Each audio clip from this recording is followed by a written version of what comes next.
ଆମ୍ବାଗୁଡ଼ା ଗ୍ରାମ ପଞ୍ଚାୟତ କାର୍ଯ୍ୟାଳୟକୁ ଆଜି ଓଡ଼ିଶା ଜିଲ୍ଲା ପଞ୍ଚାୟତ ଅଫିସରଙ୍କର ଗସ୍ତ। ପଞ୍ଚାୟତର କ'ଣ ପରିଦର୍ଶନ କରିଲେ?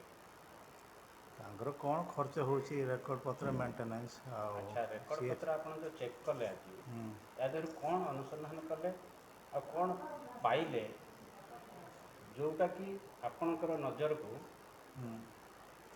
ଠିକ୍ ଲାଗିଲା ଆଉ କ'ଣ ନ ଠିକ୍ ଲାଗିଲା ନାହିଁ, ଆଉ ପଞ୍ଚାୟତର କ'ଣ ଉନ୍ନତି ହେଇଛି ତା ବିଷୟରେ କ'ଣ ଅନୁସନ୍ଧାନ କଲେ?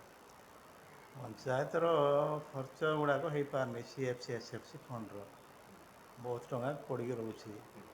ସେଥିପାଇଁ ସରପଞ୍ଚ ଆଉ PO ADOଙ୍କୁ ତାଙ୍କୁ ପରାମର୍ଶ ଦିଆଗଲା କେମିତି ଏକ୍ସପେଣ୍ଡିଚର୍ ହେଇପାରିବ।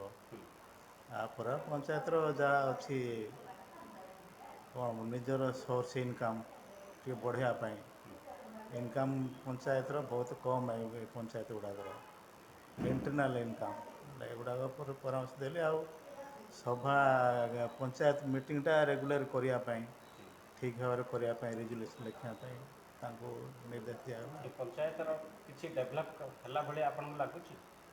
ହଁ, ହେବ, ନିଶ୍ଚୟ ହେବ। ସରପଞ୍ଚ PO ଚାହିଁଲେ, ପଞ୍ଚାୟତ ୱାର୍ଡ଼ ମେମ୍ବର ଜନପ୍ରତିନିଧି ଚାହିଁଲେ ନିଶ୍ଚୟ ହେବ। କିଛି କିଛି ଇମ୍ପ୍ରୁଭ୍ କରୁଛି, ଆଗରୁ କିଛି ସ୍ଲୋ ଆଉ କ'ଣ। ଏ 24-25 ମସିହା ପାଇଁ ଏ ପଞ୍ଚାୟତକୁ ବର୍ତ୍ତମାନ ଗଭର୍ଣ୍ଣମେଣ୍ଟ ଅନୁଦାନ କେତେ ଆସିଛି ଆଉ କାମ ସେଇଥିରୁ କେତେ ହେଇଛି ଆଉ କେତେ ବାକି ଅଛି? ସେଗୁଡ଼ାକ ଡିଟେଲ୍ ଦେଖିଲେ ତାଙ୍କର ୱାର୍କ ରେଜିଷ୍ଟର ଯାହା ଦେଖିଲେ ଜଣାପଡ଼ିବ କେତେ ଆସିଛି। ଜାଣିନାହାନ୍ତି ବିଷୟରେ କିଛି? ନାଇଁ ନାଇଁ, ମୁଁ ଡିଟେଲ୍ ଦେଖିନି ଯାହା। କୌଣସି ୟା ବିଷୟରେ ନଲେଜ ନାଇଁ ନାହିଁ? ନାଇଁ ନାଇଁ, ହେଲେ ଆଉ କ'ଣ ଚେକ୍ କଲେ ଆପଣ ଆଜି ଆସିକିରି?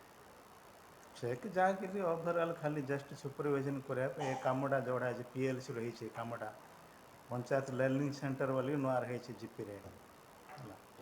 ଏଇଟା ଗୋଟେ ଜାଣିପାରିବି sir? Jugal Kishore Nayak district panchayat officer.